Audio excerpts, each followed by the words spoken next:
Vamos à próxima questão. Em relação aos recursos e à revisão. Ponto. Então vamos pensar aqui primeiro o seguinte. Havendo uma decisão num processo, a rigor, toda decisão é impugnável por meio de recurso previsto em lei. Então, eu posso impugnar a decisão recorrendo dela, desde que haja previsão de recurso na lei. Agora, imaginemos que num processo eu fui condenado, não cabe mais recurso, já houve o trânsito julgado. Eu posso fazer alguma coisa? Posso. Eu posso ingressar com um pedido revisional ou processo revisional. Ação revisional. Essa ação revisional, obviamente, que ela irá atacar a coisa julgada. Uma sentença transitada em julgado. Portanto, o Código de Processo Penal, ao admitir a revisão criminal, admite-a em situações absolutamente limitadas e excepcionais. Mas quanto tempo eu posso entrar com essa ação revisional? Eu posso entrar a qualquer tempo, desde que presentes os requisitos previstos em lei. Muito cuidado para não confundir com a ação rescisória do processo civil. Lá no processo civil, eu também, depois de transitada e julgada a sentença, eu posso entrar com uma ação, que é a ação rescisória, que irá atacar a coisa julgada. Entretanto, a ação rescisória lá no processo civil deve ser proposta dentro de 2 anos a contar do trânsito julgado da sentença. É diferente do processo revisional no processo penal. A ação revisional no processo penal pode se dar a qualquer tempo. Vamos dar uma olhada no quadro, então. Agora a gente tem condição de trabalhar em relação a isso. Vamos analisar cada uma das alternativas. Lembrando que o questionamento é a respeito do Código de Processo Penal, tá? No caso de concurso de agentes. Então vamos lá. Vamos botar aqui pluralidade de acusados. Seja por coautoria ou participação, eu tenho vários acusados. A decisão do recurso interposto por um dos acusados aproveitará os outros. Sim, isso é possível, desde que esse recurso não tenha a ver com característica pessoal. Agora olha o que diz o texto. Ainda que fundado em motivos pessoais. Aí está errado, né? Se é fundado em motivos pessoais, como é que vai aproveitar os demais? É exatamente o que eu tenho na lei. No caso de concurso de agentes, a decisão do recurso interposto por um dos réus, se fundado em motivos que não sejam de caráter pessoal, aproveitará os demais. Caso clássico, se eu peço a anulação de uma perícia no processo, o meu recurso objetiva a anulação da perícia, e aquela perícia foi utilizada para me condenar e condenar os outros, anulando a perícia, beneficia eles também, se estende a eles também, porque não tem caráter pessoal, tá bom? Então, alternativa A, errada. Vamos à alternativa B. A revisão criminal só poderá ser requerida no prazo de até 2 anos. Errado. A revisão criminal, ela, obviamente, deve respeitar os requisitos do artigo 621, são essas hipóteses aqui, e ela pode ser proposta a qualquer tempo, portanto, item errado.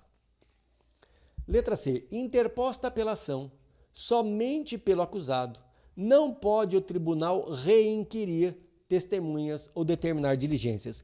Errado. No caso da apelação, o tribunal pode realizar novo interrogatório, pode reinquirir testemunhas e determinar outras diligências. Isso no recurso de apelação. Então, item aqui errado.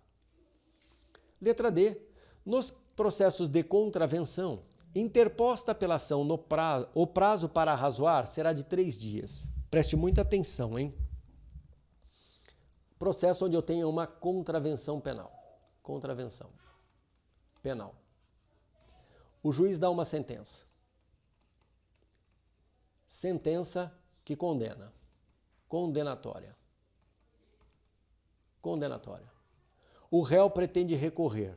Recurso de apelação. Recurso de apelação que tem que ser apresentado no prazo de 5 dias. Depois que recebido o recurso, o recorrente terá, no caso da contravenção, 3 dias para apresentar razões recursais.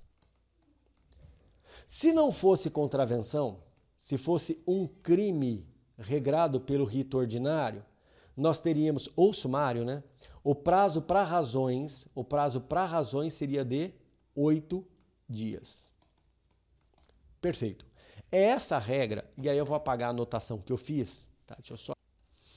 Assinado o termo de apelação, o apelante e depois dele o apelado terão 8 dias cada um para apresentar razões, sendo salvo no caso de processo de contravenção, onde esse prazo será de 3 dias. É o que eu tenho aqui, o item está correto. Lembrando que nesse caso a pergunta está de acordo com o Código de Processo Penal. E você, se você é uma pessoa atenta, você já percebeu. Se aqui está falando de contravenção penal, é possível aplicarmos a Lei 9.099 de 95. E se é na Lei 9.099, a gente sabe que, nesse caso, da sentença que condena, também cabe apelação. Entretanto, nesse caso, na Lei 9.099, o prazo para apelação será de 10 dias, ocasião em que o réu apresentará de forma simultânea o recurso mais as razões. Os dois serão apresentados. Só que a questão está falando de acordo com o Código de Processo Penal. Então a gente tem que tomar cuidado. Por quê? Aí eu vou trazer à baila o artigo 82 da Lei 9.099, falando que da rejeição da denúncia e da queixa cabe apelação e da sentença também cabe apelação, que será apresentada em 10 dias, acompanhada das razões.